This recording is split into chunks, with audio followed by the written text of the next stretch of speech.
Hi everyone, I'm Miss Lydia from the Boston Library. Thank you so much for joining me today for our craft project.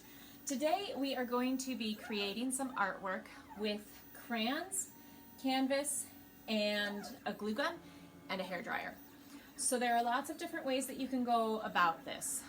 Here are two examples of some projects that I made a while back using the melted crayons. So in this one, I used some green crayons to create some stems, and then I had these little flowers that I glued on to create that look. And then on this one, I had painted this canvas, both of these canvases, blue, and this one I painted a brown trunk and then used my green crayons to create the tree. For today's project, what I'm doing is using some smaller canvases like this, and I have printed off some silhouettes that I'm going to use. So I have this one with the umbrella, and then I have this one with the swing, and here I've just used some Sharpie, brown Sharpie, to create a trunk. And then what I'm going to do is I've taken my crayons. You can use any type of crayon. Generally broken ones are better because you don't want to be destroying your good crayons. I've taken all of the wrappers off. I've broken them into smaller pieces. So you want to have about an inch or 2 inch length of crayon. And then what I'm going to do is I'm going to glue them with my hot glue along the top. And then we'll move on to the next step. I've gone ahead and I've glued on my crayons to the top edge of my canvas. You want to make sure that you have some color variation in them. So I've mixed in some different blues that creates a more interesting look. Same thing with the greens. I'm trying to use as many different greens as I have, and I've gone across most of the way across. It doesn't have to be exactly perfectly to the edge. You are going to have to use a fair amount of hot glue to get these to stick down. Sometimes they do pop back off because the crayon melts a little bit with the hot glue. So you're just going to keep, make sure that you got them down secure. You can always re-glue them too. Even if they pop off in the process, you can usually fit them back in. On this one, you can see I used a little bit of pink to create some blossoms, but there aren't actually any pink crayons up at the top. What I did was I took a pink crayon, took the wrapper off, and then I just held it at an angle where I wanted those pink splotches to be. And then I pointed the hairdryer at it and melted it so that I got that variation in there without actually having a full streak of that color. And you're going to also find that some crayons melt faster than others. Sometimes it's just the color, sometimes it's the brand. You do have to be fairly patient. It takes a little while to melt them with the hairdryer. So you want to make sure that your area is completely covered, because the wax does tend to splatter just a little bit. So any fabrics, any carpets, any furniture, you want to make sure that it's very covered. I have a drop cloth, a painting drop cloth here that I'm using. If you can do it outside, that might be better. You just might have to run an extension cord for the hairdryer. Like I said, it just does tend to scatter. If you look real close at some of these canvases, you can see how fine those little spots are at the bottom. If you happen to have an attachment like this for your hairdryer, it's very helpful because it does condense the air. It makes it a little hotter at the end. And then when you start with the hairdryer, you want to make sure that you are on your hottest setting.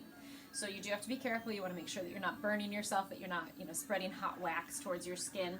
And then what you're going to do is turn on your hairdryer and point it right at those crayons. And then you don't want to be, you're going to have to kind of watch them. You don't want to be too close once things start to melt because it will splatter away.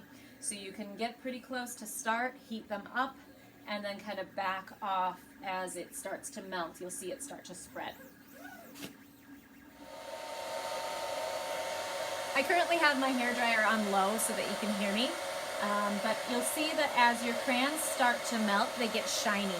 So the shinier they are, the closer they are to beginning to drip.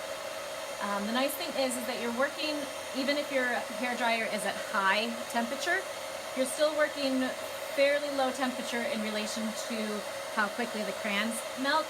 You do have to be patient, but the nice thing about it is that if you start to get too much dripping, all you have to do is just take your heat source off of it and it almost immediately dries. So you can control it that way. So you're going to spend a fair amount of time getting that melted, and then you can start to direct your drips by moving the air down. And you can kind of go basically as far as you want with this. It depends on the look that you're going for. So I think I'm about done with this one. I'm going to turn my hairdryer off, and then this is the finished product for my rain canvas.